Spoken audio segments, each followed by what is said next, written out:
¿Qué tal? Hoy vamos a hacer un viaje increíble a través de la historia de nuestra especie. Pero, a ver, antes de arrancar, quiero que nos hagamos una pregunta. ¿Estamos contando esta historia de la manera correcta? Pensemos en una palabra que seguro todo el mundo conoce: prehistoria.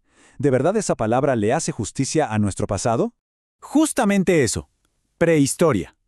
La hemos oído un montón de veces, ¿verdad? En la escuela, en documentales, en todos lados. Pero si nos detenemos un segundo, ¿qué nos dice esa palabra? ¿Pre-historia?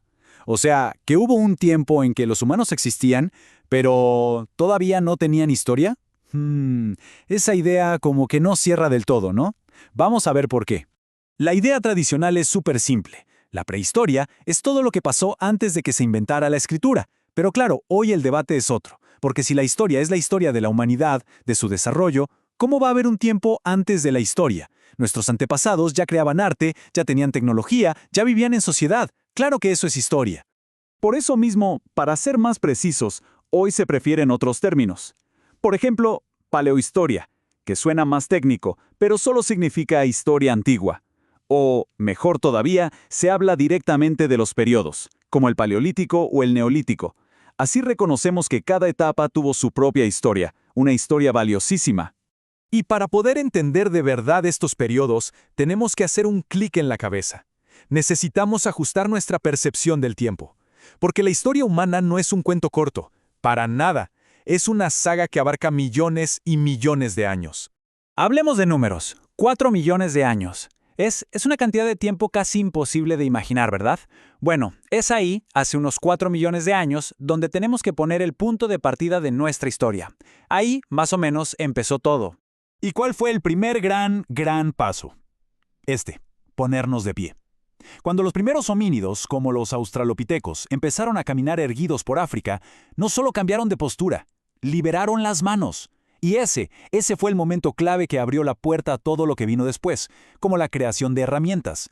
Y fíjense, pasó más de 1 millón de años hasta el siguiente hito.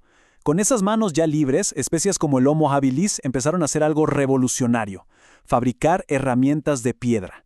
Aquí es donde oficialmente arranca una nueva era, el Paleolítico, que de hecho significa edad de piedra antigua.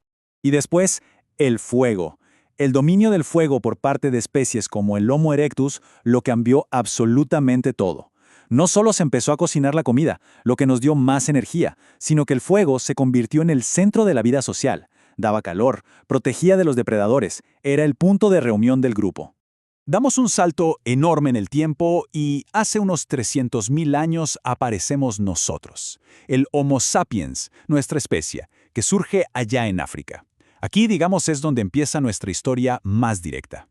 Y desde África, el Homo sapiens empezó una migración increíble por todo el planeta. Durante miles y miles de años nos fuimos expandiendo, llegando a Asia, a Europa y mucho después a América. Esto demuestra una capacidad de adaptación realmente asombrosa. Bueno, con una historia pero tan larga, ¿cómo hacen los historiadores para estudiarla? Pues usan una herramienta que se llama periodización. Pensemos que es como dividir un libro gigante en capítulos para que sea más fácil de leer y entender. Y aquí es donde todo cobra sentido. ¿Recuerdan los hitos que vimos? Caminar erguido, las herramientas, el fuego. Bueno, no son solo anécdotas, son justamente los criterios que se usan para crear esos capítulos, para marcar el inicio y el fin de cada periodo. Y así podemos dividir esta historia antigua en 2 fases principales.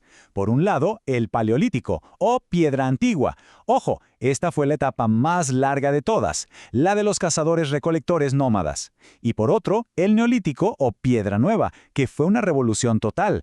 Aparece la agricultura, la ganadería y los primeros pueblos. La forma de vida cambió para siempre. Entonces, el proceso para armar estos capítulos de la historia es bastante lógico. Primero, pasa algo súper importante, un cambio tecnológico o social.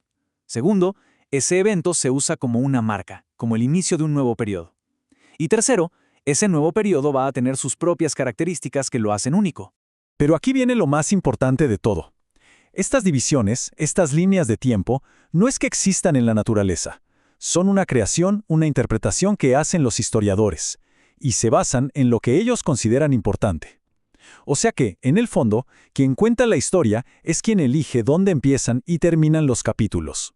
Y esto es fundamental, porque la forma en que ordenamos el pasado dice mucho sobre nosotros en el presente.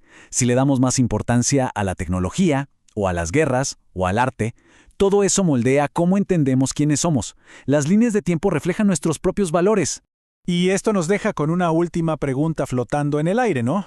Si somos nosotros los que dibujamos estas líneas en el mapa del tiempo, ¿qué partes de la historia, qué experiencias, qué matices se nos están quedando afuera de estas cajas tan ordenadas que creamos? ¿Qué es lo que no estamos viendo en el enorme y complejo tapiz de nuestra historia? Es algo para seguir pensando.